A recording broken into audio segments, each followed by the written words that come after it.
राहुल गांधी इतना कंफ्यूज क्यों हैं? क्या लालू यादव के वजह से प्रेशर में आ गए हैं?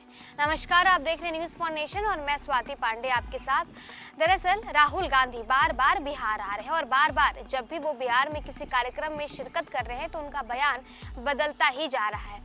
कभी दलित वोटरों पर फोकस करते हैं, कभी सवर्ण जाति से प्रदेश अध्यक्ष बना दिए जाते हैं बिहार में, कभी नीतीश कुमार को लेकर के कुछ कहने लगते हैं, कभी बिहार में जातीय गणना जब महागठबंधन की सरकार थी तभी करवाई गई और तेजस्वी यादव के किए गए काम पर ही सवाल खड़े करने लगते हैं, तो कभी ओबीसी को लेकर के अपने भाषण देने लगते हैं और उस पर फोकस करने लगते हैं।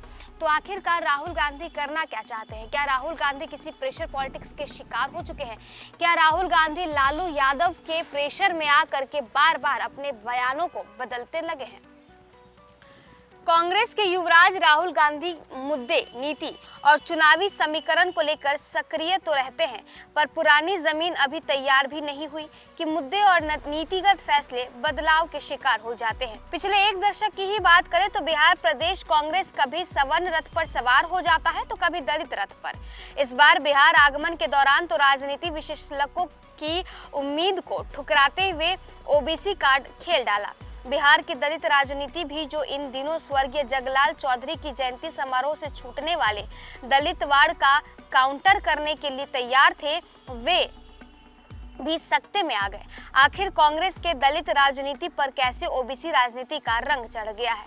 राहुल गांधी ने न केवल 20 दिनों में ही दूसरी बार बिहार आकर चौंकाया, बल्कि ओबीसी कार्ड खेल करके भी चौंका दिया।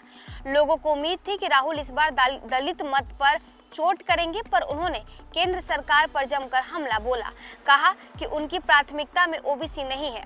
जितनी भी बड़े कॉरपोरेट कंपनियां और उनके बोर्ड में ओबीसी और वंचित का नाम तक नहीं है। साथ ही देश के टॉप 200 कंपनियों में एक भी वंचित या ओबीसी मालिक नहीं है। केंद्र की बीजेपी ने जिन उद्योगपतियों का कर्जा माफ किया उनमें एक भी वंचित ओबीसी नहीं है। अभी जरूरत पिछड़ों वंचितों की आबादी जानने की है और ये तभी संभव होगी जब जातीय जनगणना बिहार जैसी नहीं बल्कि कर्नाटक जैसी होगी। बिहार की राजनीति में कांग्रेस पर राष्ट्रीय जनता दल की जबरदस्त साया है।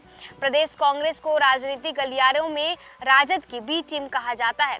वैसे भी ये माना जाता है कि नीतिगत फैसले हो या सांगठनिक फैसले हैं या फिर चुनावी मसले, अंतिम मुहर लालू प्रसाद यादव ही लगाते हैं। पिछले कुछ वर्षों को देखें तो कांग्रेस पर सवर्णवाद का ठप्पा लगा था। अनिल शर्मा, मदन मोहन झा या फिर अखिलेश प्रसाद सिंह को प्रदेश अध्यक्ष बनाना राजनीतिक खेल का हिस्सा बना रहा। इसके पीछे की राजनीति ये थी कि पिछड़ा दलित तो राजद की तरह से थाती है, वो सवर्ण मत जो राजद से दूर है वो वाया कांग्रेस महागठबंधन के साथ जुड़ जाए। लालू यादव के वर्तमान प्रदेश अध्यक्ष अखिलेश कुमार सिंह के बारे में खुलकर कहा कि इन्हें तो राज्यसभा हमने भिजवाया। बाद में ये दिखने भी लगे कि कांग्रेस के निर्णय में लालू प्रसाद यादव की सहमति जरूरी है। पिछली बार भी जब कांग्रेस के प्रदेश अध्यक्ष का चुनाव होना था तब कई मुस्लिम और दलित नाम पर चर्चा में आए थे, लेकिन अध्यक्ष बने अखिलेश प्रसाद सिंह। लगातार नीतियों में परिवर्तन के कारण और पार्टी पर राजद का वर्चस्व के कारण कई कद्दावर नेताओं ने हाथ धो दिया। अनिल शर्मा, विनोद शर्मा, असित नाथ तिवारी सरीखे तमाम नेताओं ने कांग्रेस का दामन छोड़ दिया। दलित नेता में अशोक चौधरी ने भी साथ छोड़ दिया। तो देखिए, बार बार राहुल गांधी अपने बयान क्यों बदल रहे हैं? राहुल गांधी और कांग्रेस जिस नीति पर काम कर रही है वो नीति बार बार बदलती क्यों जा रही है? इसके पीछे राजनीतिक जानकारों का कहना है कि लालू प्रसाद यादव जिस तरीके से प्रेशर पॉलिटिक्स कर रहे हैं कांग्रेस के ऊपर, यही वजह है कि राहुल गांधी को और कांग्रेस को बार बार जो लालू यादव चाहते हैं वो करना पड़ रहा है। तभी तो दो बार 20 दिन के भीतर राहुल गांधी दो बार पटना आए और दोनों ही बार उनकी बयान बदलते नजर आए।